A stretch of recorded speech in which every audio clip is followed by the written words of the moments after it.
Once again, welcome to the Pedagogic Tools, Techniques and Approaches. Under the unit Teaching Learning System, we were already discussed about the taxonomy of objectives. So, in that, to the meaning of taxonomy of objectives, cognitive domain objectives, we were already discussed in the previous videos. So, the continuation of part of the taxonomy of objectives we are going to discuss in this video, that is nothing but the other remaining two domains of the taxonomy of objectives. This is about the concept map of Bloom's taxonomy. So, educational objectives. There are three domains. The objectives are classified. The first one, it is cognitive domain. It comprises of six level of objectives from hierarchical order. That is about like this: knowledge, comprehension, application, analysis, synthesis, and evaluation. ಅಂದರೆ ಬ್ಲೂಮನ ವರ್ಗೀಕರಣ ಶಾಸ್ತ್ರಕ್ಕೆ ಸಂಬಂಧಪಟ್ಟ ಹಾಗೆ ಮೂರು ವಲಯಗಳನ್ನಾಗಿ ಮಾಡ್ತೀವಿ ಉದ್ದೇಶಗಳನ್ನು. ಮೊದಲನೇದು ಜ್ಞಾನಾತ್ಮಕ ವಲಯ, ಅದರಲ್ಲಿ ಶ್ರೇಣೀಕೃತವಾಗಿ ಜ್ಞಾನದಿಂದ ಮೌಲ್ಯಮಾಪನದವರೆಗೆ ಉದ್ದೇಶಗಳನ್ನು ನಾವು ಶ್ರೇಣೀಕೃತಗೊಳಿಸ್ಕೊಳ್ಬೋದು ಅಥವಾ ಹಾಕ್ಕೊಳ್ಬೋದು. ಮೊದಲನೇದು ಜ್ಞಾನ. ನಾವು ಭಾಷೆಯನ್ನು ಬೋಧನೆ ಮಾಡ್ತಕ್ಕಂಥ ಸಂದರ್ಭದಲ್ಲಿ ಅಭಿವ್ಯಕ್ತಗೊಳಿಸೋದು ಅಂತ ಹೇಳಿ ಕರಿತೀವಿ, ಅದನ್ನು ಕಾಂಪ್ರೆನ್ಷನ್. ಅದೇ ಕೋರ್ ಸಬ್ಜೆಕ್ಟಿಗೆ ಬಂದಾಗ ಅದು ತಿಳುವಳಿಕೆಯಾಗಿ ತೆಗೆದುಕೊಳ್ತೀವಿ ಅಥವಾ ಅಂಡರ್ಸ್ಟ್ಯಾಂಡಿಂಗ್ ಅಂತ ಹೇಳಿ ಕರಿತೀವಿ. ಮೂರನೇದು ಅಪ್ಲಿಕೇಶನ್, ಅನ್ವಯ, ನಂತರ ವಿಶ್ಲೇಷಣೆ, ಆಮೇಲೆ ಸಂಶ್ಲೇಷಣೆ, ಮೌಲ್ಯಮಾಪನ ಅಂತ ಹೇಳಿ ಕರಿತೀವಿ. ನಂತರ ಅಫೆಕ್ಟಿವ್ ಡೊಮೈನ್. ಸೊ ಭಾವನಾತ್ಮಕ ವಲಯದಲ್ಲಿ ಬರ್ತಕ್ಕಂಥದ್ದು ಆ 5 ಹಂತದ ಉದ್ದೇಶಗಳನ್ನು ನಾವು ನೋಡ್ತೀವಿ ಅಲ್ಲಿ. ಮೊದಲನೇದು receiving, responding, valuing, organising and characterisation. Third one, it is psychomotor domain. So ಈ 2 ಡೊಮೈನ್ಗಳನ್ನು ಈ ವಿಡಿಯೋದಲ್ಲಿ ಚರ್ಚೆ ಮಾಡೋಣ. ಈಗಾಗಲೇ ಕಾಗ್ನಿಟಿವ್ ಡೊಮೈನ್ ಆಬ್ಜೆಕ್ಟಿವ್ಸನ್ನು ಪ್ರೀವಿಯಸ್ ವಿಡಿಯೋದಲ್ಲಿ ನಿಮಗೆ ಅದರ ಬಗ್ಗೆ ಮಾಹಿತಿಯನ್ನು ತಿಳಿಸ್ಕೊಟ್ಟಿದ್ದೀನಿ. So every educational activity should be planned to develop all this domain of the learner. Hence these 3 domains are mutually interrelated and interdependent also. Yes, of course, it is not like that teacher must teach the same concept only for to gain the information or to knowledge, or a cognitive level of objectives only for the cognition development purposes. So it's not like that. With the same content, with the same subject, teacher can develop focus more on the about all the 3 domains. ಮೂರು ವಲಯಗಳಿಗೆ ಸಂಬಂಧಿಸಿದ ಹಾಗೆ ಶಿಕ್ಷಕ ಗಮನವನ್ನು ಹರಿಸಿ ಮಾಡ್ತಕ್ಕಂಥ ವಿಷಯಕ್ಕೆ ಉದ್ದೇಶಗಳನ್ನು ಹಾಕ್ಕೊಳ್ಬೇಕಾಗಿದೆ. ಸೊ ಅದು 3 ವಲಯಗಳಿಗೂ ಸೀಮಿತ. ಬರೀ ಜ್ಞಾನವನ್ನು ಕೊಡೋದಕ್ಕೆ, ಮಾಹಿತಿಯನ್ನು ಕೊಡೋದಕ್ಕೆ, ಅಥವಾ ಏನು ಕಾಗ್ನಿಷನ್ ಡೆವಲಪ್ಮೆಂಟ್ ಇದೆಯಲ್ಲ ಆ ಹಂತಕ್ಕೆ ಸೀಮಿತವಾಗಿರುವಂಥದ್ದಲ್ಲ ಅಂತ ಹೇಳ್ಬೋದು. So all the 3 domains are mutually interrelated and interdependent ಅಂತ ಹೇಳಿ ಕರಿತೀವಿ ನಾವು. ಅಂದರೆ ಬರೀ ಜ್ಞಾನ ವಲಯಕ್ಕೆ ಸಂಬಂಧಿಸಿರ್ತಕ್ಕಂಥ ಉದ್ದೇಶಗಳಿಗೆ ಅಷ್ಟೇ ಸೀಮಿತ ಆಗಿರೋದಿಲ್ಲ ಒಂದು ವಿಷಯ ವಸ್ತು ಅಥವಾ ಒಂದು ಸಬ್ಜೆಕ್ಟ್ ಅಂತಕ್ಕಂಥದ್ದು. 3 ವಲಯಗಳು ಭಾವನಾತ್ಮಕವಾಗೂ ಕೂಡ ನೀವು ತಲುಪ್ಬೋದು. ಅದೇ ಥರ ಮನೋಜನ್ಯ ವಲಯಕ್ಕೆ, ಇವೆಲ್ಲ ಒಂದೇ ಕಾನ್ಸೆಪ್ಟ್ನಲ್ಲಿ ಈ 3 ಅಂಶಗಳನ್ನು ನೀವು ಗಮನದಲ್ಲಿ ಇಟ್ಕೊಂಡು ಪಾಠ ಬೋಧನೆಯನ್ನು ಮಾಡಬೇಕು ಅಂತಕ್ಕಂಥದ್ದು. Affective domain is related with the development of heart and mind of the child ಅಂತ ಕರಿತೀವಿ. ಅಂದರೆ ಭಾವನಾತ್ಮಕ ವಲಯ ಯಾವುದಕ್ಕೆ ಪೂರಕವಾಗಿ ಕೆಲಸ ಮಾಡುತ್ತೆ ಅಥವಾ ಯಾವುದಕ್ಕೆ ಸಂಬಂಧಿಸಿರ್ತಕ್ಕಂಥದ್ದು ಅಂದರೆ ಮಗುವಿನ ಮನಸ್ಸು ಮತ್ತು ಮನಸ್ಸಿಗೆ ಸಂಬಂಧಪಟ್ಟಿರ್ತಕ್ಕಂಥದ್ದು, ಅಥವಾ ಹಾರ್ಟ್, ಹೃದಯಕ್ಕೆ. ಅಂದರೆ ಈ has to feel that about ಅನ್. ಸೊ ಏನು ಅನಿಸುತ್ತೆ ಅವನಿಗೆ, ಯಾವ ರೀತಿ ಭಾವನಾತ್ಮಕವಾಗಿ ಬದಲಾವಣೆಗಳನ್ನು ವಿದ್ಯಾರ್ಥಿಗಳಲ್ಲಿ ತರಬಹುದು, ಯಾವ ರೀತಿ ಅವನು ವ್ಯಕ್ತಪಡಿಸ್ತಾನೆ ಅನ್ನುವಂಥ ಅಂಶಕ್ಕೆ ಸೀಮಿತವಾಗಿರ್ತಕ್ಕಂಥದ್ದು. It includes the areas of emotions, feelings, interest, attitude, appreciation and values ಅಂತ ಹೇಳಿ ಕರಿತೀವಿ. ಖಂಡಿತವಾಗೂ ಇದು ಬಹಳ ಮುಖ್ಯವಾಗಿ ಯಾವುದಕ್ಕೆ ಪೂರಕವಾಗಿ ಕೆಲಸ ಮಾಡುತ್ತೆ ಅಂದರೆ ಭಾವನೆಗಳು, ಅವನ ಭಾವನೆಗಳಾಗಿರ್ಬೋದು, ಮನೋಭಾವನೆಗಳು ಯಾವ ರೀತಿ ಹೊಂದಿರ್ತದೆ, ಫೀಲಿಂಗ್ಸ್ ಏನಿದೆ, ಇಂಟ್ರೆಸ್ಟ್, ಆಸಕ್ತಿಗಳು ಏನಿರ್ತಕ್ಕಂಥದ್ದು, ನಂತರ ಮನೋಧೋರಣೆಗಳು ಅಂತಕ್ಕಂಥದ್ದು, ಮನೋಧೋರಣೆ, ಅಪ್ರಿಸಿಯೇಷನ್, ಪ್ರಶಂಸೆ ಮತ್ತು ಮೌಲ್ಯಗಳಿಗೆ ಸಂಬಂಧಿಸಿರ್ತಕ್ಕಂಥದ್ದು ಅಂತ ಹೇಳಿ ಕರಿತೀವಿ. ವ್ಯಕ್ತಿಯ ಆಸಕ್ತಿ, ಮನೋಭಾವ, ಭಾವನೆ, ಹೊಂದಾಣಿಕೆ, ನಂತರ ಮೌಲ್ಯಗಳು, ಆ ಒಂದು ಅಂಶಗಳಿಗೆ ಸೇರಿರ್ತಕ್ಕಂಥ ಉದ್ದೇಶಗಳನ್ನು ನಾವು ಭಾವನಾತ್ಮಕ ವಲಯದ ಉದ್ದೇಶಗಳು ಅಂತ ಹೇಳಿ ಕರಿತೀವಿ. The teacher should be given emphasis to correlate the development of cognitive domain with the affective domain. ಅಂದರೆ ಶಿಕ್ಷಕ ತಾನು ಬೋಧನೆ ಮಾಡ್ತಕ್ಕಂಥ ಸಂದರ್ಭದಲ್ಲಿ ಯಾವುದೇ ಪರಿಕಲ್ಪನೆ ಆಗಿರ್ಬೋದು, ಏನು ಮಾಡಬೇಕು ಅವನು ಅಂತಂದರೆ, ಬೋಧನೆ ಮಾಡ್ತಕ್ಕಂಥ ಸಂದರ್ಭದಲ್ಲಿ ಯಾವಾಗಲೂ ಜ್ಞಾನಾತ್ಮಕ ವಲಯದ ಬೆಳವಣಿಗೆಯ ಜೊತೆಗೆ ಭಾವನಾತ್ಮಕ ವಲಯದ ಉದ್ದೇಶಗಳನ್ನು ಈಡೇರಿಸ್ಕೊಳ್ಳೋದಕ್ಕೆ ಅವನು ಸಹಸಂಬಂಧೀಕರಿಸಿ ಬೋಧನೆ ಮಾಡಬೇಕಾಗತ್ತೆ. ಈ has to emphasis to correlate the development of cognitive domain with the affective domain. That means both the domain objectives parallelly he can achieve, not like that separately he has to teach to achieve the affective domain objectives and teach only to achieve the cognitive domain objectives. He has to correlate, he has to plan out in such a way that the teacher can attain both the level of or both the domain objectives also. ತುಂಬ ಚೆನ್ನಾಗಿ ಸಹಸಂಬಂಧೀಕರಿಸಿ ಅವನು ವಿಷಯವನ್ನು ವಿದ್ಯಾರ್ಥಿಗಳ ಮುಂದೆ ಪ್ರಸ್ತುತಪಡಿಸಬೇಕು, ಅಥವಾ ಅಂಥ ಕಲಿಕಾ ಅನುಭವಗಳನ್ನು ಒದಗಿಸ್ಕೊಟ್ರೆ ಎರಡೂ ರೀತಿಯ ವಲಯದ ಉದ್ದೇಶಗಳನ್ನು ಸಾಧಿಸ್ಬೋದು. ಎ ಪರ್ಸನ್ ಹೂ ಸ್ಟಡೀಡ್ ಅದಕ್ಕೊಂದು ಎಕ್ಸಾಂಪಲ್ ಏನು ಹೇಳ್ಬೋದು ಅಂದರೆ ನೋಡಿ ಈ ಕೆಳಗಿನ. A person who studied the Gandhian principles, civic right and duties without developing his affective domain is worthless for the country as well as a society ಅಂತ ಹೇಳ್ತೀವಿ. ಈಗ ಗಾಂಧಿಯನ್ ತತ್ವಗಳನ್ನು ಅಂದರೆ ಅವರ ತತ್ವಗಳೇನಿದ್ವು ಗಾಂಧೀಜಿಯವ್ರದ್ದು, ಅದರ ಬಗ್ಗೆ ಹೇಳಬೇಕು ಅಂದರೆ ಅವನ Civic right, Civic duties without developing is affective domain ಅಂದರೆ ಆ ಸುಮ್ಮನೆ ವಿಷಯವನ್ನು ಕೊಡೋದಕ್ಕೆ ಅಥವಾ ಅದರ ಬಗ್ಗೆ ಜ್ಞಾನವನ್ನು ಕೊಡೋದಕ್ಕಷ್ಟೇ ಬೋಧನೆ ಮಾಡುವಂಥದ್ದಲ್ಲ. At the same time we must tackle students' emotions also while teaching, so that he can cultivate all those some of the values he has to get, and he has to adopt some of them principles and values in his lifestyle. That is also most important. Then it is possible to achieve the affective domain objectives also. ಹೀಗೆ ಸಾಕಷ್ಟು ವಿಷಯಗಳು ಬರ್ತಾ ಹೋಗುತ್ತೆ. ಎಲ್ಲೆಲ್ಲಿ ನಮಗೆ ಸಾಧ್ಯ ಆಗ್ತದೋ ಇವೆರಡನ್ನು correlate ಮಾಡಬೇಕು. Not like that mathematics is only to gain the knowledge and information, science subjects there is no scope for to develop values ಅಲ್ಲ ಅಂತ ಅಂದ್ಕೊಳ್ಳೋದಲ್ಲ. ಖಂಡಿತವಾಗೂ ಸಾಧ್ಯತೆ ಇದೆ. That we have that teacher has to be sensitive about when they are presenting the content matter or the particular concepts. Let's know about the detail about the affective domain objectives. So already I have given about how the Bloom's classification of objectives framed. ಯಾರು ಅದರ ಹಿಂದೆ ಕೆಲಸವನ್ನು ಮಾಡಿದ್ದಾರೆ, ಮೊದಲಿಗೆ ಪ್ರತಿಪಾದನೆ ಮಾಡಿರ್ತಕ್ಕಂಥವ್ರು. ಹೆಚ್ಚಿನ ಕೆಲಸ Bloom's ಆಗಿರೋದ್ರಿಂದ, ಅವರು ಹಿರಿಯರು ಕೂಡ ಆಗಿದ್ದರಿಂದ ಅವ್ರ ಹೆಸರು ಬ್ಲೂಮ್ಸ್ ಕ್ಲಾಸಿಫಿಕೇಷನ್ ಅನ್ನೋ ಒಂದು ಈ ವರ್ಗೀಕರಣ ಶಾಸ್ತ್ರಕ್ಕೆ ಕೊಡಲಾಗಿದೆ. ಆದರೆ ಕಾಗ್ನಿಟಿವ್ ಡೊಮೈನ್ ಆಬ್ಜೆಕ್ಟಿವ್ಸ್ ಮಾತ್ರ ಅವರ ಹೆಸರಿದೆ. ಅಫೆಕ್ಟಿವ್ ಡೊಮೈನು ಏನು ಬರುತ್ತೋ ಈ ವರ್ಗೀಕರಣ ಶಾಸ್ತ್ರದಲ್ಲಿ ಅದನ್ನು ಕೊಟ್ಟಿರ್ತಕ್ಕಂಥದ್ದು Krathwohl. They work together, co author ಅಂತಲೇ ಕೂಡ ನಾವು ಕರಿತೀವಿ ಕ್ರಾಥ್ವಾಲ್ ಅವ್ರನ್ನ. Krathwal in the year 1964 proposed affective domain level of objectives. He quoted like this: affective objective is concerned with the attitude, interest, emotions, values and mental tendencies of the pupils. ಅಂದರೆ ಯಾವುದಕ್ಕೆ ಇದು ಹೆಚ್ಚು ಬೆಲೆ ಕೊಡುತ್ತೆ ಅಥವಾ ಯಾವುದ ಅಂಶಗಳನ್ನು ಇದು ಒಳಗೊಂಡಿರುತ್ತೆ ಈ ವಲಯದ ಉದ್ದೇಶಗಳು ಅಂದರೆ ವಿದ್ಯಾರ್ಥಿ ಅವನ ಮನೋಧೋರಣೆ, ಆಸಕ್ತಿ, ಭಾವನೆಗಳು, ಮೌಲ್ಯಗಳಿಗೆ ಸಂಬಂಧಿಸಿರ್ತಕ್ಕಂಥದ್ದು. And also it includes appreciations and social adjustment of the child. ಇದು ಪ್ರಮುಖವಾಗಿ ಸಾಮಾಜಿಕ ಹೊಂದಾಣಿಕೆ ಹೇಗಿರಬೇಕು ವಿದ್ಯಾರ್ಥಿ, ಮತ್ತು ಹೇಗೆ ವಿಷಯ ವಸ್ತು, ವ್ಯಕ್ತಿ, ಸನ್ನಿವೇಶ, ಸಂಬಂಧಗಳು ಹೇಗೆ ಅವನು ಪ್ರಶಂಸೆಗಳನ್ನು ಮಾಡಬೇಕು ಅಥವಾ ಪ್ರಶಂಸಿಸ್ತಾನೆ ಅನ್ನೋಂಥದ್ದಕ್ಕೆ ಒಳಗೊಂಡಿರ್ತಕ್ಕಂಥ ಅಂಶ ಅಂಥೇಳಿ ಕರಿತೀವಿ.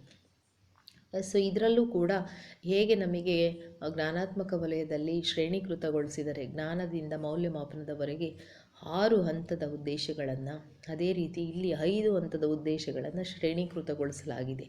ಅದರಲ್ಲಿ ಮೊದಲನೇದು ಕೆಳ ಹಂತದ್ದು ರಿಸೀವಿಂಗ್ ಅಂತ ಹೇಳಿ ಕರಿತೀವಿ. ರಿಸೀವಿಂಗ್ ಅಂದರೆ ಸ್ವೀಕರಿಸುವಿಕೆ. ಮೊದಲು ಬೋಧಕನು ವಿದ್ಯಾರ್ಥಿಗಳ ಅವಧಾನವನ್ನು ಕೇಂದ್ರೀಕರಿಸಲು ಗಮನ ಸೆಳೆಯುವ ಮತ್ತು ನಿರ್ದೇಶಿಸುವ ಕಾರ್ಯವನ್ನು ಮಾಡಬೇಕಾಗ್ತದೆ. ಅದರಲ್ಲಿ ಪ್ರಮುಖವಾಗಿ ವಿಷಯ ವಸ್ತುವನ್ನು ಅವನು ರಿಸೀವ್ ಮಾಡೋದು ಕೂಡ ಇದರ ಒಂದು ಉದ್ದೇಶ. ಗುಡ್ ಲಿಸನರ್ಸ್ ಆಗಬೇಕು. ರಿಸೀವ್ ಏನು ಹೇಳ್ತಾ ಇದ್ದೀವಿ ಮಾಹಿತಿ, ಅದು ಬಹಳ ಮುಖ್ಯವಾಗಿರ್ತಕ್ಕಂಥ, ಅಂದರೆ ಇದು ರಿಸೀವಿಂಗ್ ಅನ್ನೋದು ವಿದ್ಯಾರ್ಥಿಗಳ ಆ್ಯಟಿಟ್ಯೂಡಿಗೆ ಸಂಬಂಧಪಟ್ಟಿರ್ತಕ್ಕಂಥದ್ದು. The attitude, positive attitude is very important. When he receives that shows he is having a positive attitude. ಏನೋ ನಮ್ಮ ಟೀಚರ್ ಹೇಳ್ತಾ ಇದ್ದಾರೆ ಹೊಸ ವಿಷಯನ, ಇದು ಯಾವುದೋ ಹೊಸ ಪರಿಕಲ್ಪನೆ, ಹೊಸ ಟೀಚಿಂಗು, ಹೊಸ ಟೀಚಿಂಗ್ ಪಾಯಿಂಟ್, ಇದ್ರ ಬಗ್ಗೆ ತಿಳ್ಕೊಳ್ಳೋಣ ಏನು, ವಿತೌಟ್ ಎನಿ ಅಂಡರ್ಸ್ಟ್ಯಾಂಡಿಂಗ್ ಅಂಡ್ ಈ ಜಸ್ಟ್ ಲಿಸನ್, ಈ ಜಸ್ಟ್ ಅಕ್ಸೆಪ್ಟ್ ದಟ್ ಒನ್. ಅದು ಬಹಳ ಮುಖ್ಯವಾಗಿರ್ತಕ್ಕಂಥ ಅಂಶ. ಅದಕ್ಕೆ ಟೀಚರು ಎಲ್ಲ ವಿದ್ಯಾರ್ಥಿಗಳನ್ನು ಕೇಳಿಸ್ಕೊಳ್ಳೋ ಹಂಗೆ ಮಾಡೋ ಅಂಥದ್ದು ಕೂಡ ಒಂದು ಉದ್ದೇಶ ಆಗುತ್ತೆ ಅಲ್ಲಿ ತರಗತಿನಲ್ಲಿ. That is related to the affective domain, the least, that means lower level of objective ಅಂತ ಹೇಳಿನೇ ಕರಿಬೋದು ನಾವು, ಕೆಳ ಹಂತದ ಉದ್ದೇಶ. ಅಟ್ಲೀಸ್ಟ್ ನಿಮ್ಮ ಕ್ಲಾಸಲ್ಲಿ ಏನು ಮಾಡ್ತಿದ್ದೀರಾ, ವಿದ್ಯಾರ್ಥಿಗಳು ಕೂತ್ಕೊಂಡು ಕೇಳಿಸ್ಕೊಳ್ಳೋ ಅಂಥದ್ದು ಆಗಬೇಕು. They have to receive that information what we are delivering, rather than just for applying their own new circumstances. ಬರೀ ಅದಕ್ಕಷ್ಟೇ ಅಲ್ಲ, ರಿಸೀವ್ ಮಾಡುವಂಥದ್ದು ಬಹಳ ಮುಖ್ಯ ಅಂತ. ಇದು ಕೆಳ ಹಂತದ ಉದ್ದೇಶ. ಇದರಲ್ಲಿ ಬರ್ತಕ್ಕಂಥ ಕ್ರಿಯಾಪದಗಳು ಏನಾಗಿರುತ್ತೆ, ಸ್ವೀಕರಿಸ್ತಾನೆ, ನಿಯಂತ್ರಿಸ್ತಾನೆ, ಗಮನಿಸ್ತಾನೆ, ಒಪ್ಕೊಳ್ತಾನೆ ಅಂತ ಕೂಡ ನಾವು ಕರಿಬೋದಾಗಿರ್ತಕ್ಕಂಥ ಅಂಶ. ಅಥವಾ listens attentively, includes awareness, willingness to receive, very important. ಇವೆಲ್ಲ ಕ್ರಿಯಾಪದಗಳು ಇದರಲ್ಲಿ ಬಳಸ್ಬೋದಾಗಿರ್ತಕ್ಕಂಥದ್ದು. ರೆಸ್ಪಾಂಡಿಂಗ್ ಎರಡನೇದು, ಪ್ರತಿಕ್ರಿಯಿಸುವಿಕೆ. ರಿಸೀವ್ ಮಾಡಿದ ಮೇಲೆ ಏನು ಮಾಡ್ಬೋದು, ಕೇಳಿಸ್ಕೊಂಡ ನಂತರ ರೆಸ್ಪಾಂಡ್ ಮಾಡೋದು, ಪ್ರತಿಕ್ರಿಯೆ ಮಾಡುವಂಥದ್ದು ಕೂಡ. This is also the next hierarchical order of objectives in the affective domain. Second hierarchy. So the effective reception prepares a learner to respond seriously. As a result of receiving some good message from the first hierarchy, the learner tries to respond to the situation positively. For example, students shows kindness towards the elders and weaker people, hold honest behavior in day-to-day life situation, etc. ಇದು ಹೊರ್ಗಡೆನೆ ಆಗಿರ್ತಕ್ಕಂಥದ್ದು, ಉದಾಹರಣೆ ಕೊಟ್ಟಿರತಕ್ಕಂಥದ್ದು. ವಿಷಯ ತಿಳ್ಕೊಂಡ್ಮೇಲೆ ಅಥವಾ ಸ್ವೀಕರಿಸ್ಕೊಂಡ್ಮೇಲೆ ಅವನು ಅದನ್ನು ಪ್ರತಿಕ್ರಿಯೆ ಪಡಿಸ್ಬೇಕು. ಯಾವ ರೀತಿ ಪ್ರತಿಕ್ರಿಯೆ, ಯಾವ ರೀತಿ ರೆಸ್ಪಾಂಡ್ ಮಾಡುವಂಥದ್ದು. ನೀವು ಕೇಳಿದಾಗ ಪ್ರಶ್ನೆಗೆ ಇನ್ಯಾವುದೋ ರೀತಿಯಲ್ಲಿ ಉತ್ತರ ಕೇಳ್ತೀರಾ, he has to respond it whether it is right or wrong. That also response ಅಂತಲೇ ಕರಿತೀವಿ ನಾವು. ಈಗ ಕೇಳಿಸ್ಕೊಂಡೆ, ಇದನ್ನೇನು ಉತ್ತರ ಹೇಳೋದಪ್ಪ, so that is negative attitude again. So responding is whatever the things he learned, whatever the information he received. ಈ ಒಂದು ಪ್ರಶ್ನೆ ಕೇಳಿದಾಗ ರೆಸ್ಪಾಂಡ್, ಅಥವಾ ಅವನೇ ಒಂದು ಪ್ರಶ್ನೆಯನ್ನು ಹಾಕುವಂಥದ್ದು ಕೂಡ ಇಲ್ಲಿ ಪ್ರತಿಕ್ರಿಯಿಸೋದಕ್ಕೆ ಬರ್ತಕ್ಕಂಥದ್ದು. ಉತ್ತರಿಸುವಂಥದ್ದಾಗಿರ್ಬೋದು, ಅವನೇ ಪ್ರಶ್ನೆ ಕೇಳುವಂಥದ್ದು, ಅದರಲ್ಲಿ ತೃಪ್ತಿ ಪಡುತ್ತಾನೆ, ಸಂಜ್ಞೆಗಳನ್ನು ಮಾಡ್ತಾನೆ, ಉತ್ತರಿಸುತ್ತಾನೆ, ಪ್ರತಿಕ್ರಿಯಿಸುತ್ತಾನೆ ಎಂಬ ವರ್ತನಾ ಕ್ರಿಯಾಪದಗಳನ್ನು ನೀವು ಇಲ್ಲಿ ಬಳಕೆ ಮಾಡ್ಕೊಳ್ಬೋದು. The students actively participates, willingness to respond and satisfaction in responses ಅಂತ ಹೇಳಿ ಕರಿತೀವಿ. ಅಂದರೆ ಪ್ರಶ್ನೆ ಕೇಳಿದ ತಕ್ಷಣ ರೈಸ್ ಮಾಡ್ತಾರಲ್ಲ ಹ್ಯಾಂಡ್ಸನ್ನು, so they are responding, ready to respond ಅಂತೇಳಿ.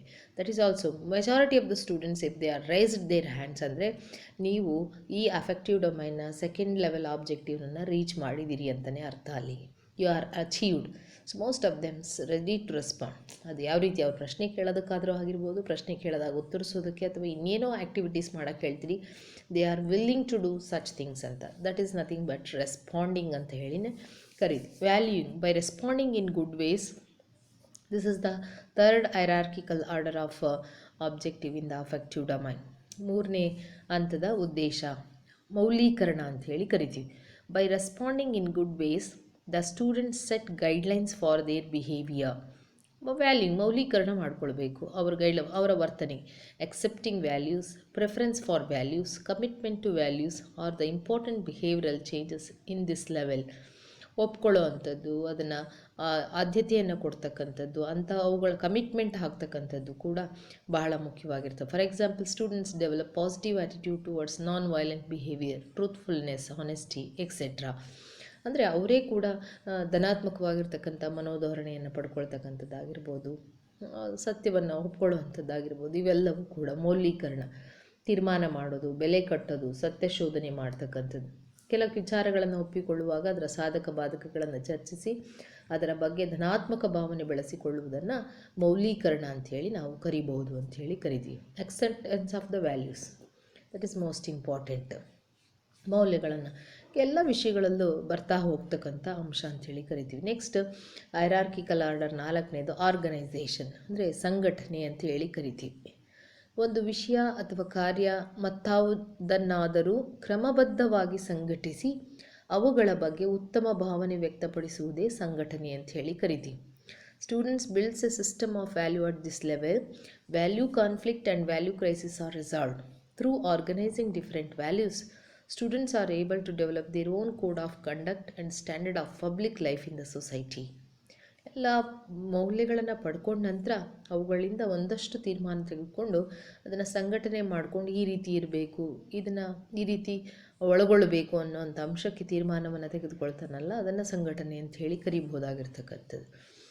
For example, pupil identifies the inseparability of values like non-violence, truthfulness and tolerance of Indian tradition. They show dislike towards the corruption and violence in the country and think against the work ಅಂತ ಹೇಳಿ.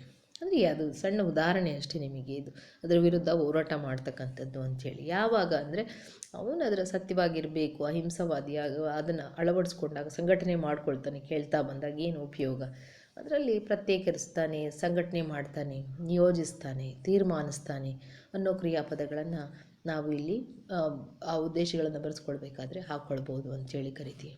ಕೊನೆಯದು ಇದರಲ್ಲಿ ಯಾವ್ದು ಬರುತ್ತೆ ಈ ಭಾವನಾತ್ಮಕ ವಲಯದಲ್ಲಿ ಅಂದರೆ ಸ್ವಾಭಾವೀಕರಣ, nothing but characterisation. This is the higher order of objectives in the affective domain ಅಂತ ಹೇಳಿ ಕರಿತೀವಿ. ಏನಾಗಾದರೆ ಕ್ಯಾರೆಕ್ಟರೈಸೇಷನ್, ಸ್ವಾಭಾವೀಕರಣ, ತನ್ನಲ್ಲೇ ತಾನು ರೂಢಿಸ್ಕೊಂಡು ಉತ್ತಮ ವರ್ತನೆಯನ್ನು ತೋರಿಸುವುದೇ ಸ್ವಾಭಾವೀಕರಣ. ಕೆಳಗೆ ಎಲ್ಲವನ್ನ ಕೇಳಿಸ್ಕೊಳ್ಳೋದ್ರಿಂದ, ಅದಕ್ಕೆ ರೆಸ್ಪಾಂಡ್ ಮಾಡೋದ್ರಿಂದ, ವ್ಯಾಲ್ಯೂ ಮಾಡೋದ್ರಿಂದ, ಸಂಘಟನೆ ಮಾಡೋದ ನಂತರ ತದನಂತರ ಅವನೇ ಅದನ್ನು ವರ್ತನೆಯನ್ನು ಅಳವಡಿಸ್ಕೊಳ್ತಕ್ಕಂಥದ್ದು. This is the highest level of internalisation process. Values are imbibed and forms part of the lifestyle of an individual. For example, non-violence value becomes the philosophy of the individual. They will not be ready to compromise on their philosophy at any stage, as well as ready to work for justice even though they are alone their way. ಅಂದರೆ ಅವನು ಯಾವುದು ಅಹಿಂಸೆ ಅಂತ ಹೇಳಿದಾಗ ಅದಕ್ಕೆ ಸಂಘಟನೆ ಮಾಡಿ ಹೋರಾಟ ಕೇಳಿದ್ರೂ ಕೂಡ ಯಾರೂ ಅವನ ಜೊತೆಗಿಲ್ಲ ಅಂದರೆ ಆ ತತ್ವವನ್ನು ಅವನು ಬಿಡೋಕ್ಕೆ ರೆಡಿ ಇರೋದಿಲ್ಲ. This is what very important at this particular point of view, characterisation ಅಂತ ಹೇಳಿ ಕರಿಬೋದು. ಸೊ ಇದಕ್ಕೆ ಸಣ್ಣ ಉದಾಹರಣೆ ಹೇಗೆ ಅಂದರೆ ಗಾಂಧೀಜಿಯವ್ರನ್ನೇ ತೊಗೊಳ್ಬೋದು. ಯಾರು ಬರಲಿಲ್ಲರೂ ಕೂಡ ಅವರೊಬ್ಬರೇ ಕೂತು ಎಷ್ಟೆಲ್ಲ ಸತ್ಯಾಗ್ರಹಗಳನ್ನು ಮಾಡಿ ಅಂಥ ದೊಡ್ಡ ಬ್ರಿಟಿಷರ ವಿರುದ್ಧ ಓಡಾಡೋದಕ್ಕೆ. So that is an good example, I think, characterisation ಅಂತ ಹೇಳಿ ಕರಿತೀವಿ. ಇವತ್ತಿಗೂ ಕೂಡ ನಾನ್ ವೈಲೆನ್ಸ್ ಅಂತಂದರೆ ನಮಗೆ ಗಾಂಧೀಜಿಯವರೇ ನೆನಪಾಗ್ತಕ್ಕಂಥದ್ದು. ಏನೂ ಬಳಸದೆ ಅಲ್ವಾ, ಒಂದು ಎಷ್ಟು ಸರಳವಾಗಿರ್ತಕ್ಕಂಥ ಹುಡುಗಿಯ. So we can't imagine also ಹೇಗೆ ಇವತ್ತು ನಾವು ಸ್ವಾತಂತ್ರ್ಯವನ್ನು ಅನುಭವಿಸ್ತಾ ಇದ್ದೀವಿ ಅಂದರೆ only because of how they characterised about the non violence and ಸ್ವಾತಂತ್ರ್ಯ ಅಂದರೆ ಏನು ಅನ್ನುವಂಥ ಅಂಶಗಳನ್ನು ಅವರೇ ಕರಗತ ಮಾಡಿಕೊಂಡಿದ್ರು. ಅವ್ರ ವರ್ತನೆಯನ್ನೇ ಅದರಲ್ಲಿ ತೋರಿಸ್ತಕ್ಕಂಥ ಅಂಶ ಅಂತ ಹೇಳಿ ಕರಿಬೋದು. So that's why it is more important. So to reach this one, it is really challenging task for a teacher, so to imbibe all these values among the students while teaching a varieties of concepts and as well as subject also. ಎಲ್ಲಿ ಸಾಧ್ಯನೋ ಖಂಡಿತವಾಗೂ ನಾವು ತಲುಪಬೇಕಾಗತ್ತೆ. So ವಿದ್ಯಾರ್ಥಿಗಳಿಗೆ ಈ ಹಂತಕ್ಕೆ ಅನ್ನುವಂಥದ್ದು. But it is a really challenging task. One must has to focus more on this domain objectives also well teaching with the different subjects, with different concepts ಅನ್ನುವಂಥಕ್ಕಂಥದ್ದು. ಮರೆತು ಬಿಡ್ತೀವಿ, ಬರೀ ಜ್ಞಾನಾತ್ಮಕ ವಲಯಕ್ಕೆ ಸೀಮಿತವಾಗಿರದೆ ಇದಕ್ಕೂ ಕೂಡ ನಾವು ಹೆಚ್ಚು ಒತ್ತನ್ನು ಕೊಡಬೇಕು ಅನ್ನುವಂಥ ಅಂಶ. This is also very important part of the teaching learning process, these objectives ಅಂತ ಶಿಕ್ಷಕರು ಮರೆತು ಬಿಡ್ತೀವಿ ಎಲ್ಲೋ ಒಂದು ಕಡೆಗೆ. ಸೊ ವ್ಯಾಲ್ಯೂಸ್ ಇಂಬೈಬ್ ಮಾಡೋದು ಬಹಳ ಪ್ರಮುಖವಾಗಿರ್ತಕ್ಕಂಥ ಅಂಶ ಅಂತಕ್ಕಂಥದ್ದು. ಯಾವುದೇ ಸಬ್ಜೆಕ್ಟ್ ತೊಗೊಳ್ಳಿ ನೀವು, ಸೈನ್ಸ್ ಆಗ್ಬೋದು, ಸೋಷಿಯಲ್, ನಾಟ್ ಓನ್ಲಿ ಲ್ಯಾಂಗ್ವೇಜಸ್, ಎಲ್ಲ ವಿಷಯಗಳು. Because every subject having their own values ಇದೆ. ಅದರಲ್ಲಿ ಪ್ರತಿಯೊಂದು ಸಬ್ಜೆಕ್ಟ್ ಕಲ್ಚರಲ್ ವ್ಯಾಲ್ಯೂ ಇದೆ, ನಿಮಗೆ ಗೊತ್ತಿದೆ. So those values we have to imbibe. Cultural value of teaching mathematics, cultural value of teaching science, cultural value of teaching social science etcetera. ಅದರದ್ದೇ social values ಇದೆ. ಸೊ ಎಲ್ಲವುಗಳನ್ನು ಆ ವ್ಯಾಲ್ಯೂಗಳಿದೆ ಅಂದರೆ ಆ ಕಾನ್ಸೆಪ್ಟ್ ಮೂಲಕ ನಾವು ಅದನ್ನು ಟೀಚ್ ಮಾಡಲೇಬೇಕು. So that is most important. These are all the objectives comes under the affective domain. Next, instructional objectives for psychomotor domain. ಕೊನೆಯ ವಲಯ ಇದು. ಭಾವನಾತ್ಮಕ ವಲಯದ ನಂತರ ಬರ್ತಕ್ಕಂಥದ್ದು ಮನೋಜನ್ಯ ವಲಯ ಅಂಥೇಳಿ ಕರಿತೀವಿ. ಈ ಮನೋಜನ್ಯ ವಲಯ ಸಿಂಪ್ಸನ್ ಅವರು ಕೊಟ್ಟಿರ್ತಕ್ಕಂಥದ್ದಿದೆ. ಹಾಗೆ ಬೇರೆ ಬೇರೆಯವರು ಕಾಂಟ್ರಿಬ್ಯೂಟ್ ಮಾಡಿದ್ದಾರೆ ಇದರ ಈ ವಲಯದ ಉದ್ದೇಶಗಳನ್ನು ನಾವು ಬರ್ಕೊಳ್ಳಿಕ್ಕೆ. Psychomotor domain deals with action or performance level. This domain includes muscular action and neuromuscular coordination. Educational objectives of this domain aims to developing proficiency in performing certain acts. ಅಂದರೆ ಇದು ಯಾವುದಕ್ಕೆ ಇದನ್ನು ಅಂಶವನ್ನು ಗುರುತಿಸಲ್ಪಡುತ್ತೆ ಅಂತಂದರೆ, ಸಾಮಾನ್ಯವಾಗಿ ಇದರಲ್ಲಿ ಬರ್ತಕ್ಕಂಥ ಅಂಶ ಮಾನಸಿಕ ಕ್ರಿಯೆಯಿಂದ ಸ್ವಯಂ ಪ್ರೇರಿತನಾದ ವ್ಯಕ್ತಿ ತನ್ನ ಅಂಗಗಳ ಚಲನೆಯಿಂದ ಕಾರ್ಯ ಸಾಧಿಸಲು ಪ್ರಯತ್ನಿಸುವುದು. ಕೌಶಲ್ಯ ಅಂತ ಹೇಳ್ತೀವಿ, ಕೌಶಲ್ಯದ ವಿಕಾಸಕ್ಕೆ ಸಂಬಂಧಿಸಿದ ಗುರಿಗಳನ್ನು ಈ ವಲಯದಲ್ಲಿ ನೋಡ್ಬೋದಾಗಿರ್ತಕ್ಕಂಥ ಅಂಶ ಅಂಥೇಳಿ ಕರಿತೀವಿ. ಇದರಲ್ಲಿ ಬಹಳ ಮುಖ್ಯವಾಗಿ this domain includes those objectives which deal with manual and motor skills ಅಂತ ಹೇಳಿ ಕರಿತೀವಿ. Actually manual and motor skills ಚಲನ ಕೌಶಲ್ಯಗಳನ್ನು ಒಳಗೊಂಡಿರ್ತಕ್ಕಂಥದ್ದು ಅಂಥೇಳಿ. ಮೋಟರ್ ಸ್ಕಿಲ್ಸ್ ಚಲನ ಕೌಶಲ್ಯಗಳಿಗೆ ಸೀಮಿತವಾಗಿರ್ತಕ್ಕಂಥದ್ದು ಅಂಥೇಳಿ ಕರಿಬೋದು. ಇದರಲ್ಲಿ ಮುಖ್ಯವಾಗಿ Simpson in the year 1966 presented the psychomotor domain. Simpson ಅವರು ಕೊಟ್ಟಿದ್ದಾರೆ. NCERT ಇದೆ. ಕಿಬ್ಲರ್ ಕೊಟ್ಟಿದ್ದಾನೆ ಇನ್ the year 1970. But most accepted one ದಾವೆ ಅಂತ ಹೇಳಿ ಕರಿತೀವಿ. ಇದನ್ನು ಕೂಡ ನೋಡ್ಬೋದು. ಸಿಂಪ್ಸನ್ ಯೂಶ್ವಲಿ ಲ್ಯಾಂಗ್ವೇಜಸ್ಸಿಗೆ ಹೇಳ್ತೀವಿ, ಅದರಲ್ಲೂ ಕೂಡ ಬರ್ತದೆ. ಅವನು ಬೇರೆ 7 ಹಂತಗಳನ್ನು ಕೊಟ್ಟಿದ್ದಾನೆ. 7 hierarchical objectives and the psychomotor domain. Dave classification psychomotor domain in the year 1969 from NCERT also contributed taxonomy for psychomotor domain which is discussed like this. Imitation ಮೊದಲನೇದು ಯಾವುದು? ಕೆಳ ಹಂತದ ಮನೋಜನ್ನ ವಲಯದ ಉದ್ದೇಶ ಅಂತ ಹೇಳಿ ಕರಿತೀವಿ. ಇದರಲ್ಲಿ the lowest level of objectives under the psychomotor domain. Imitation ಅನುಕರಣೆ ಅಂತ ಹೇಳಿ ಕರಿಬೋದು. It is simply N initiation. It is simply an imitation act of A student who energised through cognitive as well as affective domain development. It means that student who learned how to write, cognitive domain, willing to write, affective domain, may imitate to write to get the ability to write, that is psychomotor domain. ಈಗ ಅರ್ಥ ಆಗಿದೆ. So ಹೇಳಿದಾಗೆ ಅನುಕರಣೆ ಅಂದರೆ ಈ 3 ವಲಯದ ಉದ್ದೇಶಗಳು ಒಂದಕ್ಕೊಂದು ಅವಲಂಬಿತವಾಗಿದ್ದಾವೆ, ಇಂಟರ್ ರಿಲೇಟೆಡ್ ಅಂತ ಹೇಳಿ ಕರಿತೀವಿ. ಸಹ ಸಂಬಂಧವನ್ನು ಹೊಂದಿರತಕ್ಕಂಥ ಅಂಶಗಳು ಅಂಥೇಳಿ ಇವನ್ನ ಅಟ್ ಎ ಟೈಮ್ ನೀವು ಅಚೀವ್ ಮಾಡ್ಬೋದು. ಇಲ್ಲೇನಿದೆ, ಕಾಗ್ನೇಟಿವ್ ಡೊಮೈನಲ್ಲಿ ಲರ್ನ್ ಹೌ ಟು ರೈಟ್, ಹೇಗೆ ಬರೀಬೇಕು ಅನ್ನೋದು ಕಲಿತ. Willing to write, that is nothing but willing to write, ಅವನೇ ಸ್ವಂತ ಬರೀಬೇಕು ಅಂತ ಅನಿಸೋದು ಅಫೆಕ್ಟಿವ್ ಡೊಮೈನ್ ಉದ್ದೇಶ ಆಗಿರುತ್ತೆ. ಹಾಗೆ imitate to write to do get the ability to right.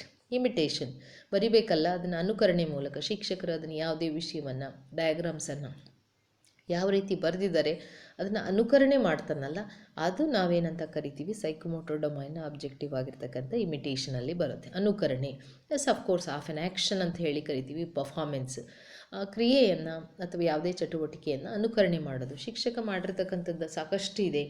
ಅವನ ಉಚ್ಚಾರಣೆ, ಅವನು ಮಾತನಾಡ್ತಕ್ಕಂಥ ಶೈಲಿ, ಬರೀತಕ್ಕಂಥ ಶೈಲಿ, ಒಂದು ಚಟುವಟಿಕೆಯನ್ನು ಡೆಮಾನ್ಸ್ಟ್ರೇಟ್ ಮಾಡ್ತಕ್ಕಂಥದ್ದು, ಡಯಾಗ್ರಾಮನ್ನು ಡ್ರಾ ಮಾಡ್ತಕ್ಕಂಥದ್ದು, ಲೊಕೇಟ್ ಮಾಡ್ತಕ್ಕಂಥದ್ದು, ಸಾಕಷ್ಟು ವಿಷಯಗಳು ಬರ್ತಾವೆ. ಅವನ್ನೆಲ್ಲ ಅನುಕರಣೆಯ ಮೂಲಕ ವಿದ್ಯಾರ್ಥಿಗಳು ಕಲಿತಕ್ಕಂಥದ್ದು. This is a psychomotor domain. ಅದೇ ಹೇಳಿದ್ವ ಮೊದಲೇ, ಚಲನಾ ಕೌಶಲ್ಯಗಳು. ಆ ಕೌಶಲ್ಯವನ್ನು ಕರಗತ ಮಾಡಿಕೊಳ್ಬೇಕು, ಬೈ ಪ್ರಾಕ್ಟೀಸ್ ಅಂತ ಹೇಳಿ ಕರಿತೀವಿ. ಇದಕ್ಕೂ ಹೆಚ್ಚಿನ ಆದ್ಯತೆಯನ್ನು ಶಿಕ್ಷಕರು ಕೊಡಬೇಕಾಗತ್ತೆ ಅನ್ನುವಂಥ ಮುಖ್ಯ. ಬರೀ ಜ್ಞಾನದ ಅಂಶಗಳನ್ನು ಅಥವಾ ಜ್ಞಾನ ವಲಯಕ್ಕೆ ಸಂಬಂಧಿಸಿದ ಉದ್ದೇಶಗಳಿಗಷ್ಟೇ ಸೀಮಿತವಾಗಿರಬಾರದು.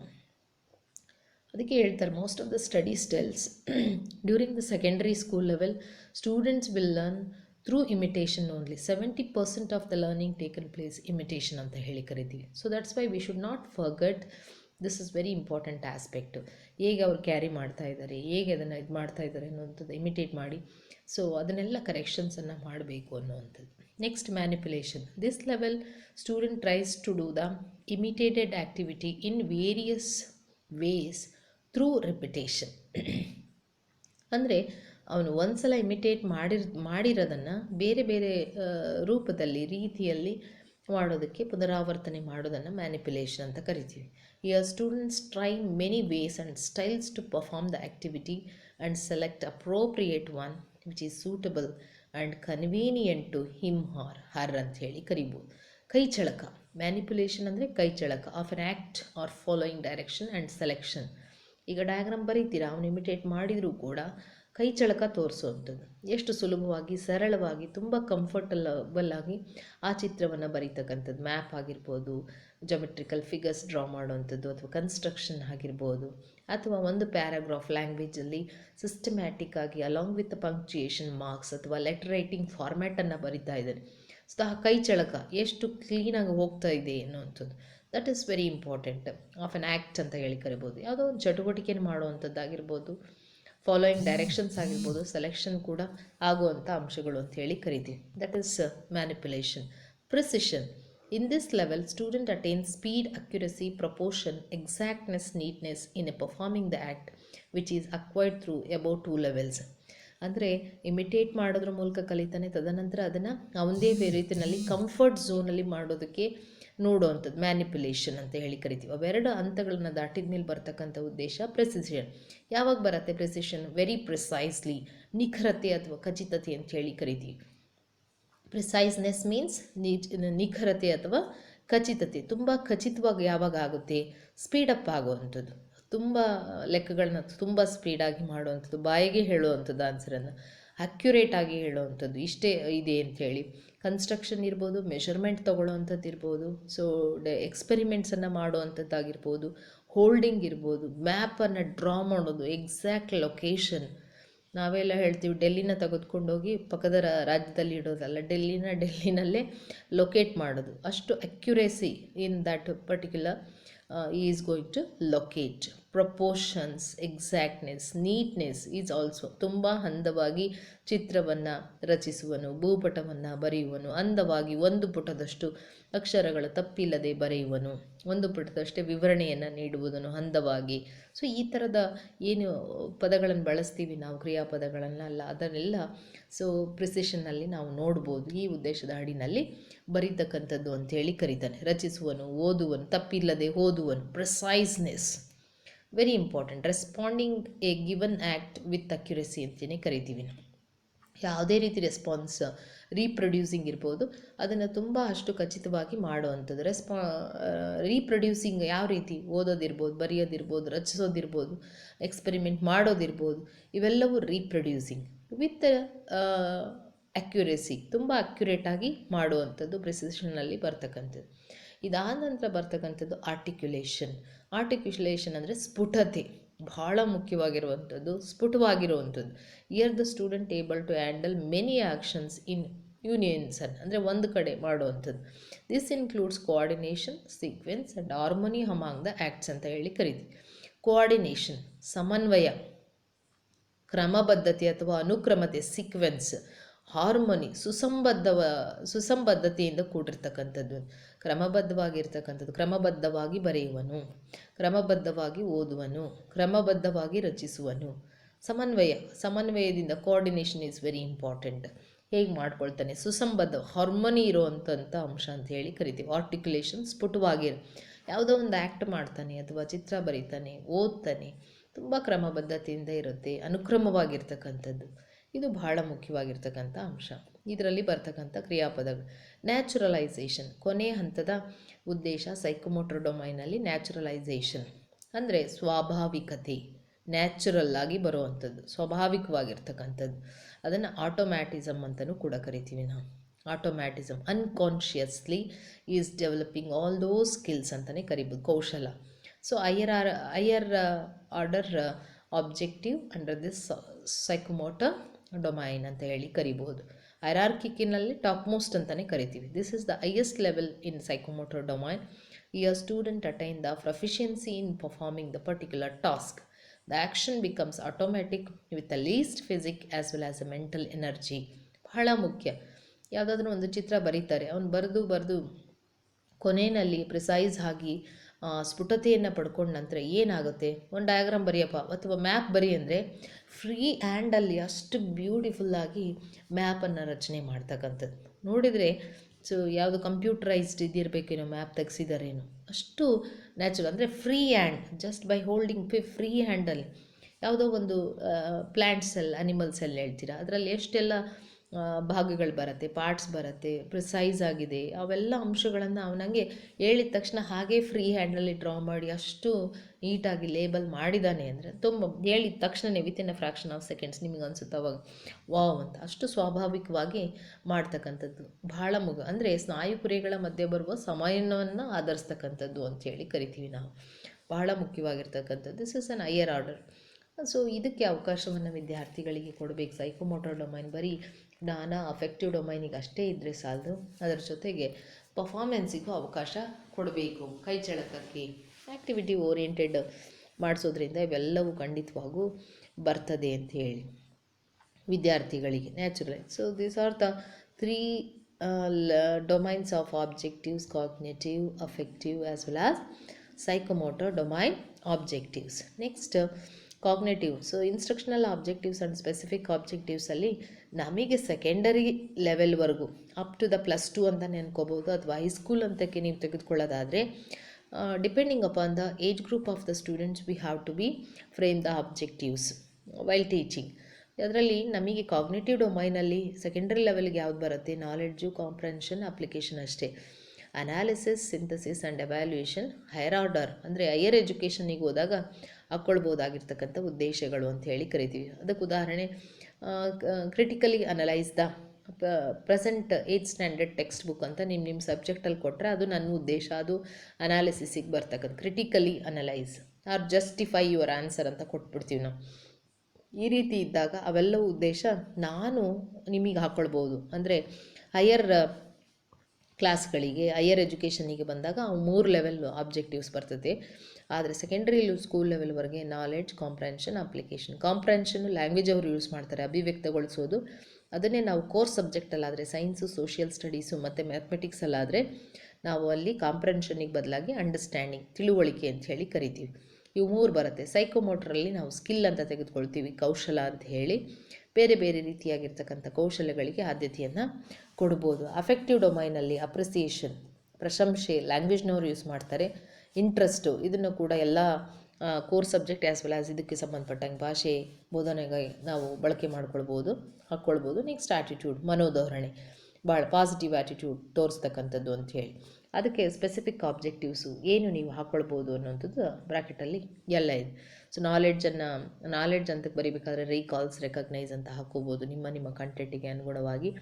ಕಾಂಪ್ರೆನ್ಷನಲ್ಲಿ translation, citing examples, identifies relationships, compares, interprets, detect errors, classifies, explains, discriminates etcetera. ಈ ಕ್ರಿಯಾಪದಗಳನ್ನು ನೀವು ಕಾಂಪ್ರೆನ್ಷನ್ ಅಥವಾ ಅಂಡರ್ಸ್ಟ್ಯಾಂಡಿಂಗ್ ಲೆವೆಲಲ್ಲಿ ಬರೀಬೇಕಾದ್ರೆ ಬಳಕೆ ಮಾಡಿಕೊಂಡು ನೀವು ಉದ್ದೇಶದ ವಾಕ್ಯವನ್ನು ರಚನೆ ಮಾಡ್ಬೋದು. Next, coming to the application. So here you can use the specification words while framing a instructional objective. Those are applies, analyzes, reasons, predicts, suggests, selects appropriate methods, formulates and test hypothesis, establish relationship, generalize, synthesize, justify, verifies, etc. Next, coming to the skill under the psychomotor domain. So there you can use the specifications, prepare model, tools, project, album, etc. Draw a map, draw a picture, draw a diagram, chart, etc.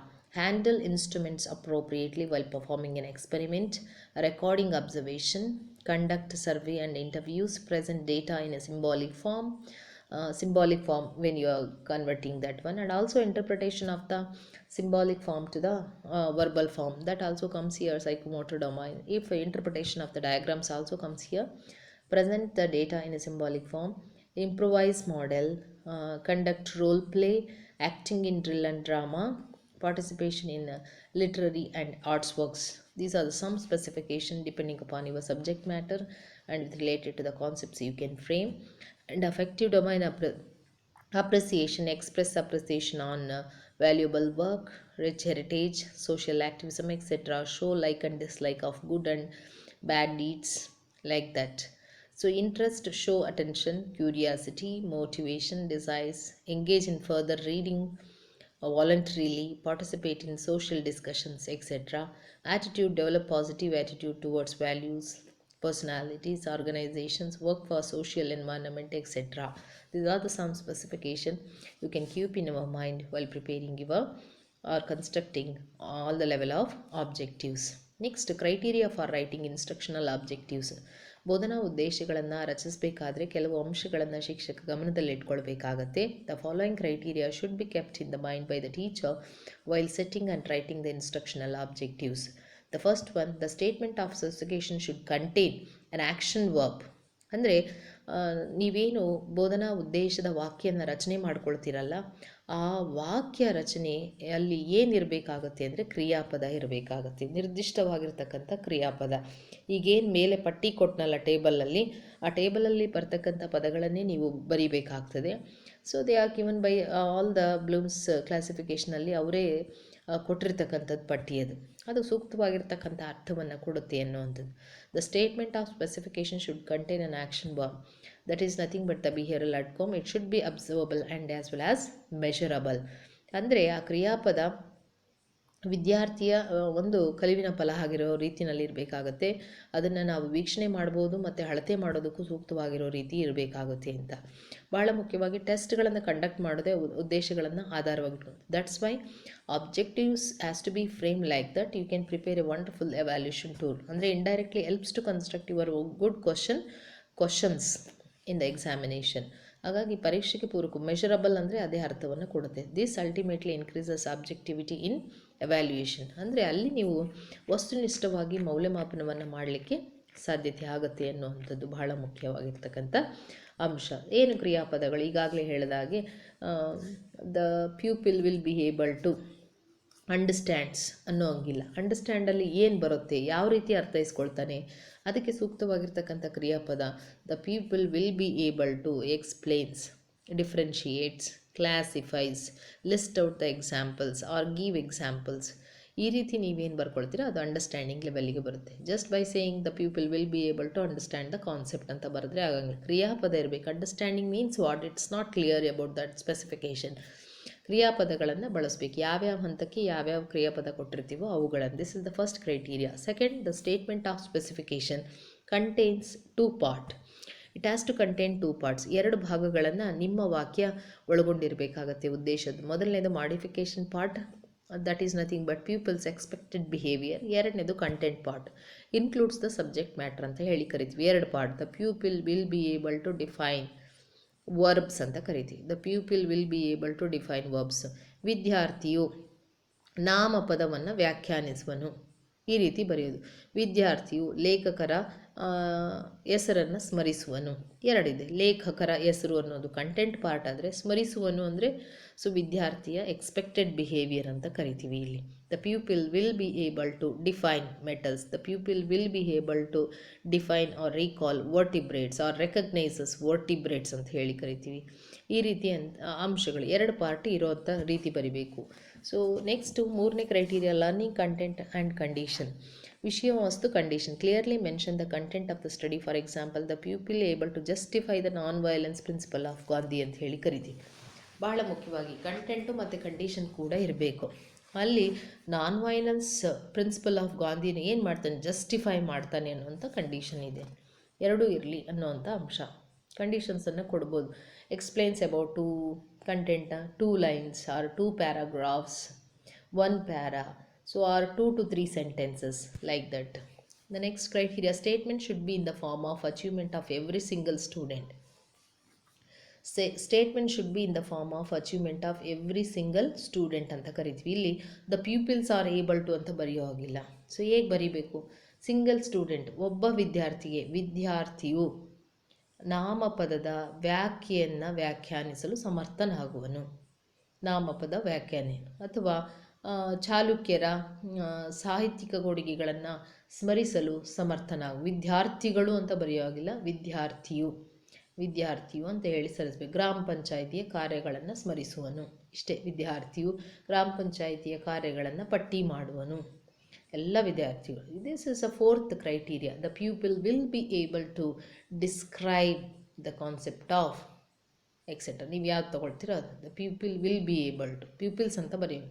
Next criteria, the statement should contain only one behavior to be developed at a time. ಅಂದರೆ ನಿಮ್ಮ ವಾಕ್ಯ ಬರಿಬೇಕಾದ್ರೆ ಒಂದು behaviour ಅಂದರೆ ಒಂದು ಕ್ರಿಯಾಪದ ಇರೋ ರೀತಿ ಬರ್ಕೊಳ್ಬೇಕು.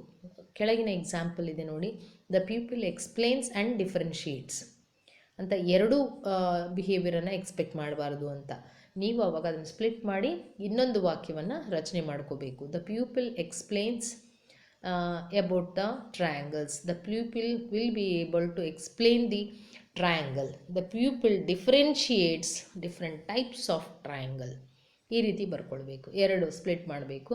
ಎರಡು ಒಂದರಾಗೆ ಕಂಟೆಂಟು ಎರಡು ಇರೋಂಗಿಲ್ಲ. At a time single content and also of course single action verb you have to use while framing or constructing a objectives.